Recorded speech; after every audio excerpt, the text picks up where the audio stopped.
Yesus, kata Yesus, akulah jalan dan kebenaran dan hidup. Tidak ada seorang pun yang sampai kepada Bapa kalau tidak melalui aku. Ini ayat ini kalau bikin ranking nomor 1 tertinggi. Ayat yang sangat-sangat menentukan keselamatan umat Kristen sampai ke akhirat. Ada bikin ranking nomor 1. Tapi, hadirin sekalian, Injil itu ada 4, Matius, Markus, Lukas, dan Yohanes. Ya.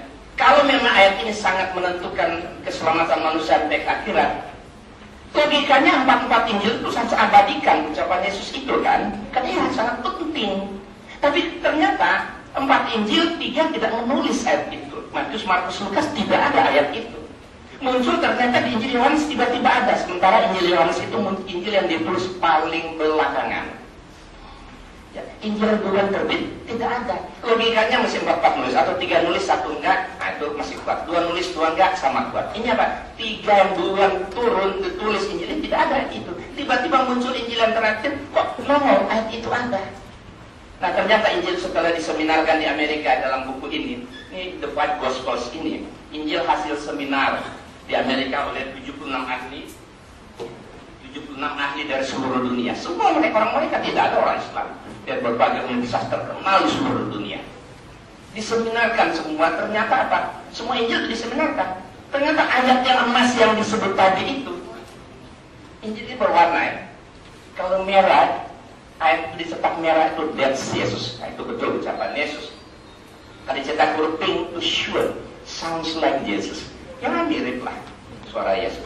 Kalau dicetak gray, ini well maybe. Masih barangkali. Tapi kalau dicetak hitam tebal, Jesus didn't say this. There's been some mistake. Yesus tidak mengatakannya. Ada yang nggak beres padanya. Ternyata ayat-ayat emas yang sangat-sangat menentukan keselamatan tadi, Yohanes 14:6, ayat andalan nomor 1. Dicetak huruf apa? Boleh dilihat. Hitam tebal.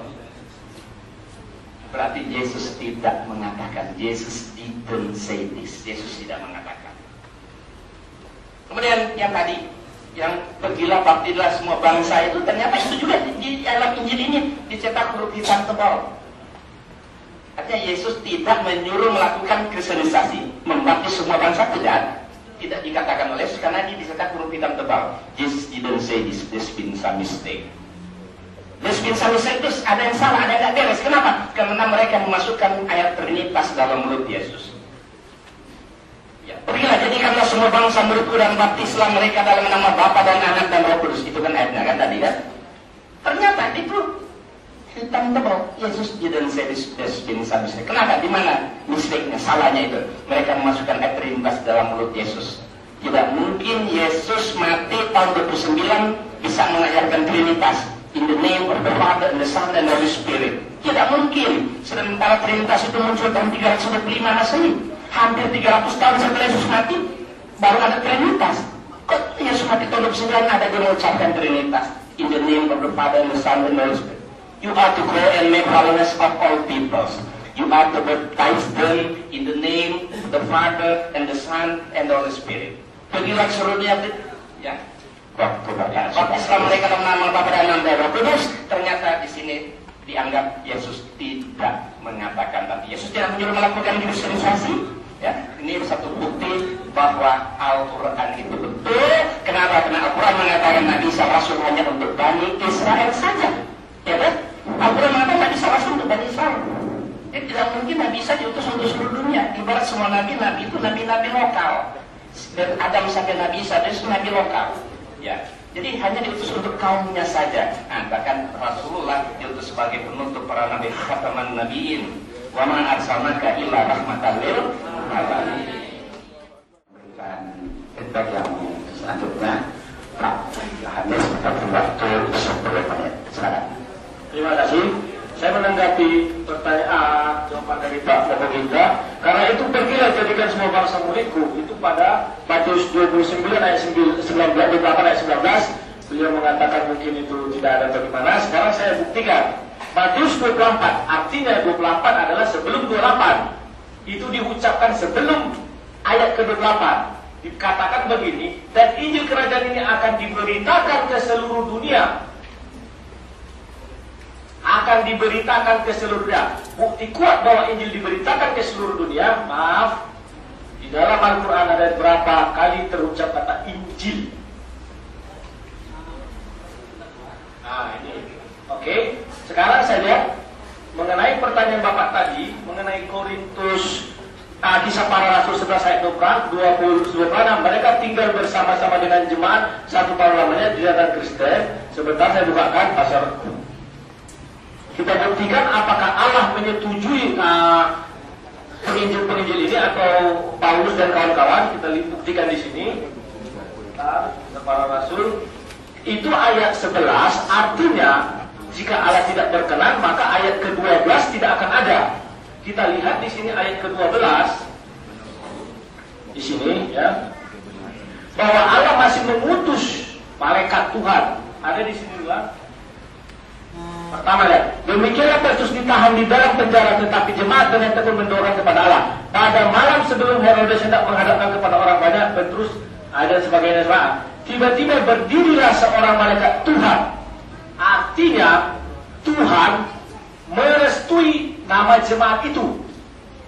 Andai kata ayat sesudah itu tidak ada itu, kata-kata ini, maka betul yang dibilang Pak Moko Ginta bahwa itu adalah ciptaan Paulus dan Barnabas. Tapi jemaat ini jelas-jelas seorang malaikat Tuhan. Jika Tuhan tidak berkenan, tidak akan mungkin dikirim malaikatnya. Itu logika kita berpikir. Nah, oke. Sekarang saya mungkin sudah terlalu banyak, jadi agak lupa apa yang lain. Biar banyak pertanyaan, mungkin itu dulu sanggahan saya. Kan kita biar diskusi lebih banyak. Kalau adanya ini kan mungkin Pak mau kita ada hal-hal baru, silakan Pak, cukup segitu aja. Baik, terima kasih.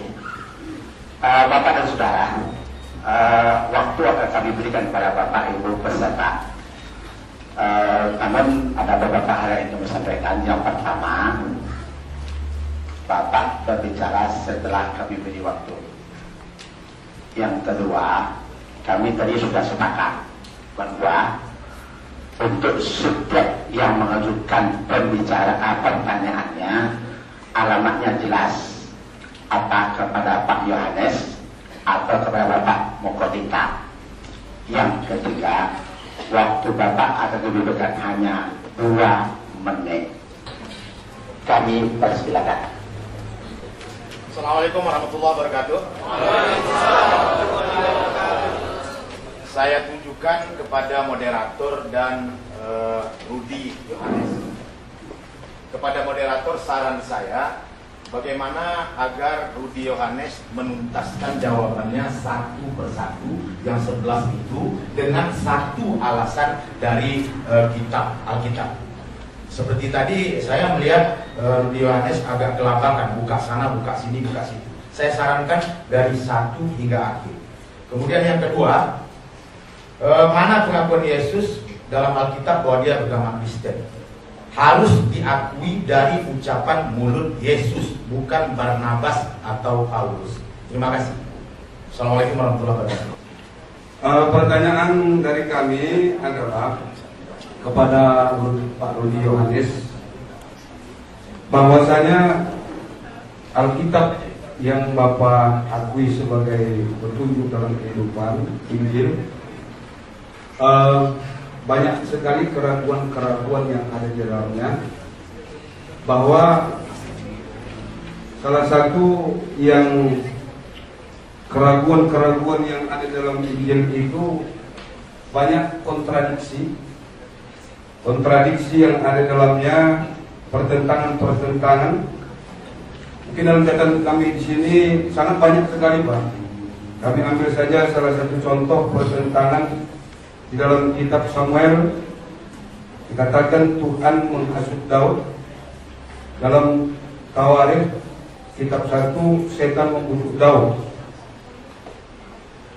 Dan di ayat lain Samuel mengatakan bahwa penunggang kuda itu 700.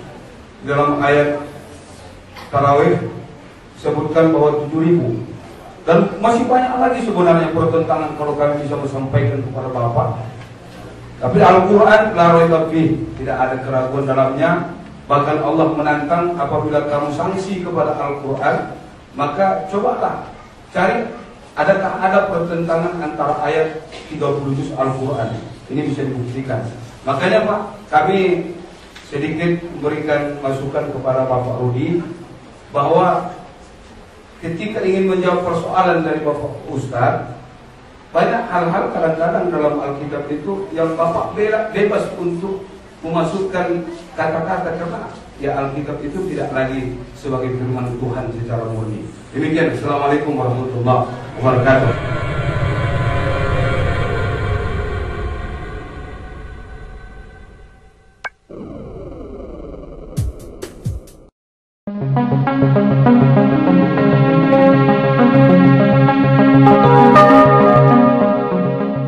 Pertanyaan berikutnya, jangan keluar dari tema yang sudah kita sepakati. Ada 11 pertanyaan yang barangkali perlu dipertajam oleh pertanyaan bapak-bapak, ibu-ibu, kalau alamatnya kepada Pak Yohanes atau kepada Bapak Mukobito. Agar apa? Agar supaya dialog kita ini mungkin walaupun tidak 100% habis, agak tuntas begitu. Baik, ibu silakan untuk kelompok sana.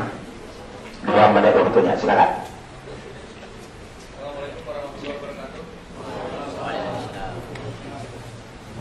Saya Muhammad Abdullah dari Universitas Riau. Pertama saya selaku MC minta maaf sama Pak Rudi Yohanes, saya salah ST-nya Pak. Tadi malam SMS-nya kayak gitu. Dengan teknik Pak ya. Oke. Lalu pertanyaan saya, tadi Bapak ada nyinggung soal kata-kata dalam Quran yang soal yang kalau misalnya itu bisa dibuktikan oleh salah seorang hafiz, Bapak langsung jadi muslim. Nah, lalu masalahnya Bapak juga mengatakan kalau misalnya kita tidak butuh hafiz lagi. Lalu gimana masalah kemarin itu sampai ada sholat tambahan gitu Pak? Nah itu teknologi juga itu. Justru kita semakin teknologi maju itu makin butuh hafiz. Tapi pertanyaan inti saya adalah yang Bapak katakan tadi. Nah coba dikemukakan nggak? Kemukakan Pak pertanyaannya. Jadi bisa kami menilainya satu-satu. Mungkin itu Pak. Terima kasih moderator. Assalamualaikum warahmatullahi wabarakatuh. Nama saya Fajar Kurnia dari Fakultas Ekonomi Universitas Riau. Yang ingin saya tanyakan ialah mengenai jawaban Bapak tadi perihal kepada Pak Rudi, ya, jawaban Bapak tadi perihal mana perkataan Yesus bahwa mana buktinya bahwa dia itu beragama Kristen gitu. Tadi saya menangkap bahwa Bapak pertama membahas masalah jemaat segala macam dan terus sehingga menyebut bahwa Yesus itu adalah Kristus gitu ya, bahwa dia adalah Kristus. Yang ingin saya tanyakan ialah apa sih Pak sebenarnya perbedaan antara Kristen dan Kristus itu sendiri? Apakah ini merupakan satu hal yang sama atau tidak gitu? Maksudnya tadi Bapak menyangkut bahkan seperti menganggap bahwa Kristus sama dengan Kristen. Seperti itu. Terima kasih. Assalamualaikum warahmatullahi wabarakatuh. Sekarang ini mengenai keraguan yang tadi disampaikan Bapak itu bahwa ada pertentangan, itu sudah sering saya jawab. Sebentar, itu 2 Samuel 2:24 ayat 1 sampai 17 versus Tawarik 21 ayat 1:17. Apakah pertentangan? Saya sudah sering jawab di note saya di Facebook segala macam. Bangkitlah pula murka Tuhan terhadap orang Israel.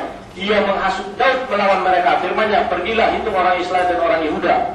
Di Tawarik dibilang, iblis bangkit melawan orang Israel dan ia membujuk Daud untuk menghitung orang Israel. Nah, kan di situ ada sepertinya iblis dan Tuhan. Setiap saya nulis saya katakan bahwa gaya penulisan Tawarik dengan Samuel itu adalah beda. Itu kan 2 orang yang berbeda Pak. Kecuali 1 orang yang berbeda mungkin terjadi kesalahan. Tapi kalau 2 orang berbeda itu sangat memungkinkan gaya penulisan. Contoh tadi kayak kuda yang 700 itu juga sudah saya jawab. Si Samuel biasa menulis misalnya dia menjawab secara keseluruhan. Jika dilihatnya panser, dia akan bilang ada 1 pasukan infanteri. Padahal di dalam panser itu ada manusianya. Tawarik menulis bahwa di dalam panser itu ada 7 orang, 7 pasukan kavaleri, infanteri. Misalnya seperti itu. Itu sudah sering saya ulas. Karena ini saya bahaskan 1 aja yang tadi menghasut itu. Kata kunci pertama Saya bukakan di sini ayatnya, sementara Samuel 24. Saya bukakan satu tawariknya aja. Kenapa satu tawarik itu dikatakan iblis? Ya, bangkitlah pula murka. Kalau yang ya Samuel aku pikir tak ada masalah, kita semua yakin Tuhan. Sekarang iblis, satu tawarik 21. Satu tawarik 21. Ini ya, 21 ayat 1. Nah ini. Isinya begini. Lalu, nah ini, iblis bangkit melawan Israel dan ia membujuk Daud untuk menghitung orang Israel. Ya, nah kita lihat di sini.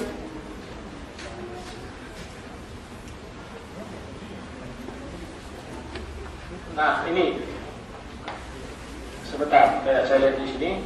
Kata kuncinya adalah berada di bawah ya.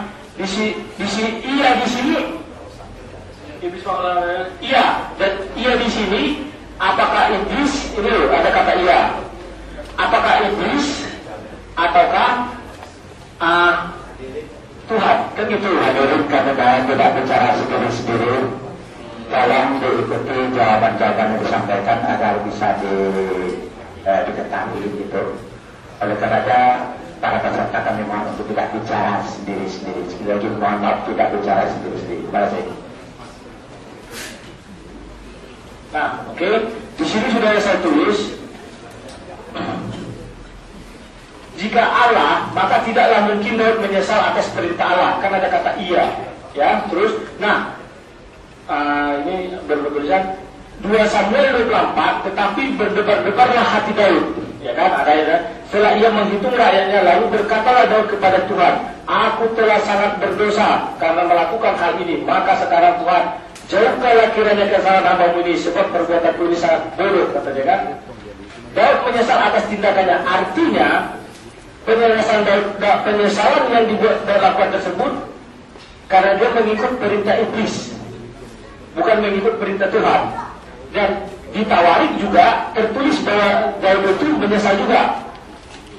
8. Lalu berkatalah kepada Allah, aku telah sangat berdosa karena melakukan ini. Maka sekarang jauhkanlah kiranya kesalahan hamba-Mu ini, sebab perbuatanku ini sangat bodoh. Sama ke bawahnya. Artinya bahwa penyesalan Daud ini adalah karena dia dihasut oleh iblis, bukan Tuhan. Seperti yang dibuat di Samuel kan Tuhan. Samuel 2 ayat 24.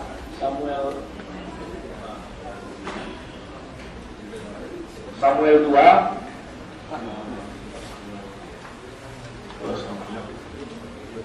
ayat 24 sini.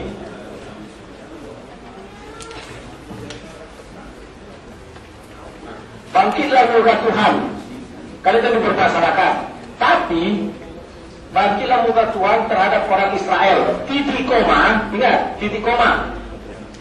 Kalimat titik koma yang artinya bukan melanjutkan, bahwa bukan ia menghasut Daud, itu bukan berarti Tuhan menghasut Daud. Kecuali koma, betul Tuhan menghasut Daud. Tapi titik dan koma artinya bukan kelanjutan. Oke? Menghasut Daud pula mereka, firman-Nya pergilah itu. Bangkitlah pula murka Tuhan terhadap orang Israel. Ia di sini siapa? Itu kata kuncinya. Kita lihat ke bawah. Itu yang saya katakan, andai kata yang menyuruh Tuhan, Daud tidak akan menyesal. Tapi di sini dibuat Daud menyesal. Dan berkatalah kepada Tuhan, ketika dia mereka yang sungguhnya aku telah berdosa, katanya. Jadi tidak ada pertentangan, yang ada adalah pemahaman kita terhadap kata-kata dan kata tulisan, dan dua orang yang berbeda menulis dengan gaya bahasa yang berbeda. Sama dengan Pak Mokogunta bilang kemarin, kenapa empat-empatnya tidak ada tertulis? Pertanyaan saya, apakah empat-empat orang ini terikat dalam satu tali sehingga kemana-mana sama? Tidak kan? Bisa jadi pada saat itu yang ada Yohanes, Matius, Markus, Lukas. Mereka tidak terikat atau badannya menyatu, jadi sehingga kemana-mana isi kitabnya itu sama. Mungkin itu pertanyaan, dan mengenai yang lain mungkin sudah banyak saya jawab. Pertentangan itu ada di Mari Belajar Isi Alkitab, ada saya buat di situ grupnya. Di situ saya buat, betulkah ayat-ayat ini bertentangan? Dan di sini juga ada. Oke, sekarang masuk ke pertanyaan yang ketiga. Hafiz, mengenai Hafiz. Si Mas tadi bilang kalau ada penambahan kan bisa kita tahu kalau ada Hafiz. Lebih cepat lagi komputer mencocokkan apakah ada perubahan atau tidak. Tak bisa disangkal. Jadi begitu ada perubahan langsung kita tahu. Oke? Dan, ini dan, gini aja. Bentar. Apakah pertanyaan tersebut? Saya sering mengatakan di internet ada juga 11 pertanyaan saya tidak akan mungkin. Sama seperti Pak Moboginta, maaf saya bukan maksud apa-apa, saya hanya mempersamakan aja judulnya. Tidak akan mungkin dijawab oleh Muslim. Pertanyaan yang pertama sering saya bilang di internet, andai kata Hafiz bisa menunjukkan ayatnya, saat itu juga saya jadi mu'alaf. Tolong tunjukkan ayat sunat. Kristen dan Kristus. Kristen disebut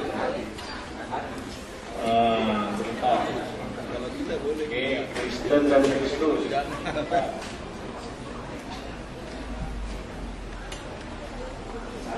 Di sini ada di belakang Yakub memperakakan Yusuf, cuma melahirkan Yesus. Yesus yang disebut Kristus.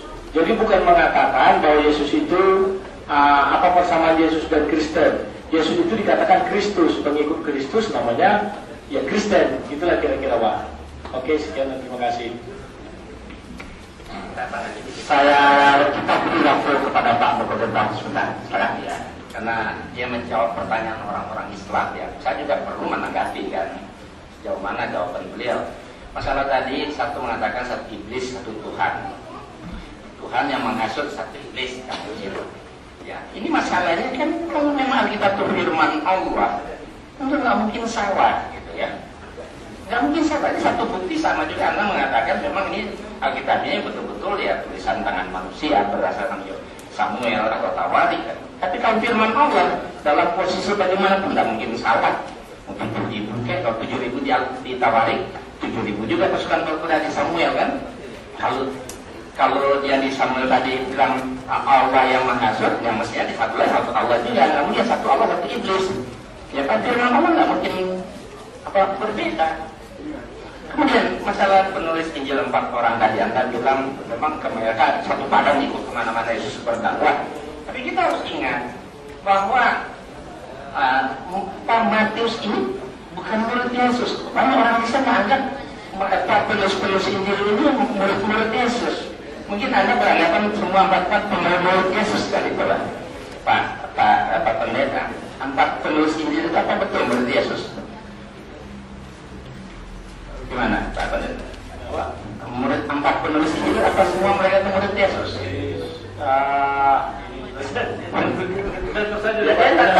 Bukan murid Yesus ya. Yang murid Yesus itu cuma satu, itu masih diragukan, Yohanes. Tapi kalau Matius itu bukan murid Yesus. Yang murid Yesus itu Matius pemungut cukai. Ketika Yesus lewat, dia melihat ada seorang bernama Matius pemungut cukai sedang duduk. Maka dia ajak oleh Yesus, ikutilah aku. Maka pergilah Matius mengikuti dia. Di Matius 11:9. Nah, yang murid Yesus Matius pemungut cukai, bukan Matius penulis Injil. Jadi Matius, Markus, Lukas itu bukan murid Yesus. Coba boleh lihat, ada nggak Markus dan Lukas terdaftar murid Yesus yang 12 orang? Kalau ada saya 10 juta dengan Anda saat ini kalau ada. Nggak ada sama sekali. Sama sekali. Jadi kalau kesaksian Matius seperti tadi dalam Injil itu sangat diragukan karena mereka itu bukan murid Yesus. Lain hanya kan murid Yesus yang ikut di mana-mana Yesus berdakwah. Itu kita bisa, ya kan? Bisa kita lihat kan. Tapi ini masalahnya yang 3 ini bukan murid Yesus. Sehingga kesaksian mereka itu sangat diragukan. Apalagi Lukas. Lukas itu murid Paulus, mengikut Paulus.